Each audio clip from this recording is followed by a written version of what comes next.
Halo teman-teman semua, bertemu lagi dengan saya Vina Veranika Burmanik dengan NPM 181500006. Nah, kali ini saya akan membawakan materi tentang Pitagoras, di mana kita akan membuktikan teorema Pitagoras yang dikemukakan oleh Euclides. Nah, kita akan membahas cara pembuatan puzzle Pitagoras juga di video kali ini. Nah, bagi teman-teman yang penasaran bagaimana cara pembuktiannya dengan menggunakan puzzle, silahkan tonton video ini sampai habis, oke? Oke, sebelumnya kita akan membahas apa itu teorema Pitagoras. Dalam matematika, teorema Pitagoras juga dikenal sebagai teorema Pitagoras. Nah, jadi Pitagoras adalah hubungan yang mendasar dalam geometri Euclidean di antara tiga sisi segitiga siku-siku. Ingat ya teman-teman, segitiga siku-siku. Nah, jadi ini menyatakan bahwa luas kotak yang sisinya adalah sisi miring atau sisi yang berlawanan dengan sudut kanan sama dengan jumlah area kotak di dua sisi lainnya. Nah, pernyataan Euclidean ini akan kita bahas di slide berikutnya. Akan kita perjelas lagi, oke? Next. Nah, jadi teorema ini dapat dituliskan sebagai persamaan yang menghubungkan panjang sisi A, B, dan C, dan sering juga disebut sebagai persamaan Pitagoras. Dengan persamaan, C kuadrat sama dengan A kuadrat ditambah B kuadrat, di mana C mewakili panjang sisi miring, dan A juga B mewakili panjang dari dua sisi segitiga lainnya. Nah, persamaan ini juga akan kita buktikan di slide berikutnya. Jadi, pernyataan teorema Pitagoras berdasarkan interpretasi Pitagoras yaitu dalam suatu segitiga siku-siku, jumlah luas dari masing-masing persegi yang terbentuk dari sisi-sisi yang saling tegak lurus sama dengan luas dari persegi yang terbentuk dari sisi miringnya. Nah, nanti teman-teman, kita akan menentukan luas dari persegi yang terbentuk dari sisi miringnya. Oke, dengan persegi yang terbentuk dari sisi yang saling tegak lurus. Oke? Nah, jadi sebelumnya kita akan membahas bagaimana cara membuat puzzle Pitagoras.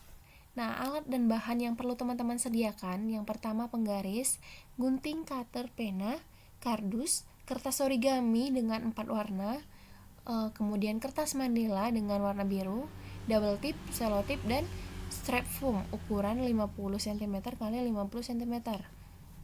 Oke. Nah, kemudian cara membuatnya. Yang pertama, teman-teman dapat memotong kardus dengan ukuran 50 x 50 cm. Kemudian, buat pola bentuk persegi dengan ukuran 4 cm x 4 cm sebanyak 50 buah. Nah, jadi teman-teman, untuk bentuk persegi ini dengan ukuran 4 cm x 4 cm, teman-teman harus membuatnya dengan betul ya, dengan ukuran yang sama sebanyak 50 buah. Nah, kemudian teman-teman dapat membuat pola segitiga siku-siku dengan ukuran alas 12 cm, tinggi 16 cm, dan sisi miring 20 cm pada kardus yang telah dipotong. Oke? Nah, jangan salah ya teman-teman. Kemudian yang ketiga, gambar pola pada kardus sesuai dengan bentuk pola puzzle yang akan dibuat. Nah, kemudian teman-teman dapat memotong kardus sesuai dengan pola yang telah dibuat. Nah, setelah itu lapisi kardus dengan menggunakan kertas manila yang telah teman-teman sediakan tadi. Kemudian tempelkan pada strap foam sesuai ukuran. Nah, selanjutnya lapisi keping-keping kardus yang kecil dengan kertas origami dengan warna sesuai selera. Nah, ini adalah keping-keping kardus yang telah teman-teman potong dengan ukuran 4 x 4 cm sebanyak 50 buah. Nah, kemudian teman-teman beri warna tuh. Misalkan 25 buah untuk warna hijau, 16 buah untuk warna merah, dan 19 buah untuk warna biru dengan segitiga siku-siku warna putih. Oke, kemudian teman-teman dapat menempelkan segitiga siku-siku di tengah-tengah kardus. Oke, teman-teman, jelas ya sampai sini? Nah, kemudian cara penggunaan alat peraga. Yang pertama yang harus teman lakukan adalah pada kardus terdapat segitiga yang berwarna putih, ya, yang telah kita tempelkan sebelumnya. Kemudian, satuan persegi berwarna biru sebanyak 9 buah, hijau sebanyak 25 buah, dan merah sebanyak 16 buah. Nah, kemudian Kita misalkan segitiga siku-siku dengan alas A, dengan tinggi B dan sisi miring C. Kemudian, persegi yang berwarna biru memiliki luas A. Berarti ingat, rumus untuk mencari luas persegi yaitu sisi kali sisi. Karena sisi persegi A yaitu A, maka luasnya adalah A kali A atau A kuadrat. Dan persegi yang berwarna merah memiliki luas B kali B yaitu B kuadrat. Kemudian kita pindahkan setiap persegi satuan berwarna biru dan merah ke sisi miring segitiga siku-siku. Nah, jadi kedua persegi ini, persegi dengan sisi A dan persegi dengan sisi B, kita pindahkan ke sisi miring segitiga siku-siku. Nah, dalam langkah ketiga ini sesuai dengan pernyataan Euclidean di slide yang pertama. Ingat ya teman-teman. Nah, kemudian ternyata persegi satuan berwarna merah dan biru dapat memenuhi sisi miring yang panjangnya C satuan. Nah, oke, jadi jelas ya teman-teman. Nah, ini dia. Ini adalah persegi dengan sisi A, kemudian persegi dengan sisi B, dan persegi dengan sisi C dengan warna biru, merah, dan hijau. Kemudian di sini terdapat segitiga berwarna putih dengan alas A, dengan tinggi B, dan dengan sisi miring C. Nah, jadi kita dapat menentukan sisi miring C dengan cara memindahkan persegi A dan persegi B ke persegi C. Nah, jadi di sini luas dari persegi A adalah 9. 1, 2, 3. Jadi ada 9 satuan luas kotak. Nah, rumusnya adalah untuk mencari luas persegi sisi kali sisi, maka 3 dikali 3 yaitu 9.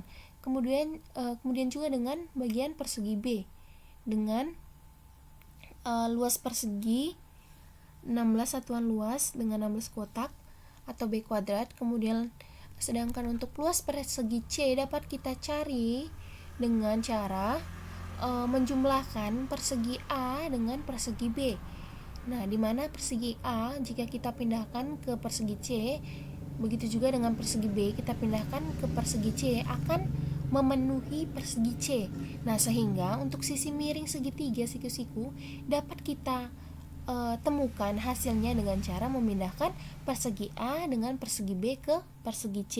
Nah, jadi di sini luas persegi dengan panjang sisi C sama dengan luas persegi dengan panjang sisi A ditambah luas persegi dengan panjang sisi B. Nah, sehingga dapat kita peroleh bahwa 25 satuan luas sama dengan 9 satuan luas ditambah 16 satuan luas. Nah, jadi kesimpulannya C kuadrat sama dengan A kuadrat ditambah B kuadrat dengan keterangan luas persegi sisi kali sisi atau A kuadrat, B kuadrat, dan C kuadrat. Nah, jadi di sini 9 ditambah 16 kan 25. Jadi 25 satuan luas sama dengan 25 satuan luas atau C kuadrat sama dengan A kuadrat ditambah B kuadrat. Nah, sama juga seperti yang ini.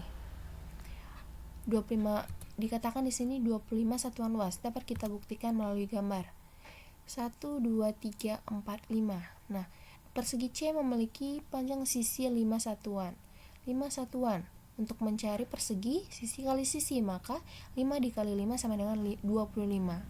Nah, jadi itu ya teman-teman, sangat jelas sekali pembuktian dari teorema Pythagoras oleh Euclidean ini. Nah, jadi bagi teman-teman agar lebih mengerti lagi dan agar lebih memahami tentang teorema Pythagoras ini, teman-teman dapat membuktikannya dengan cara membuat puzzle di rumah dengan alat-alat dan bahan yang telah kita bahas di slide sebelumnya. Oke, jadi itu saja untuk kali ini. Semoga bermanfaat bagi teman-teman semua, dan mohon maaf bila ada kesalahan kata dalam melakukan penjelasan. Oke teman-teman, see you next time, bye.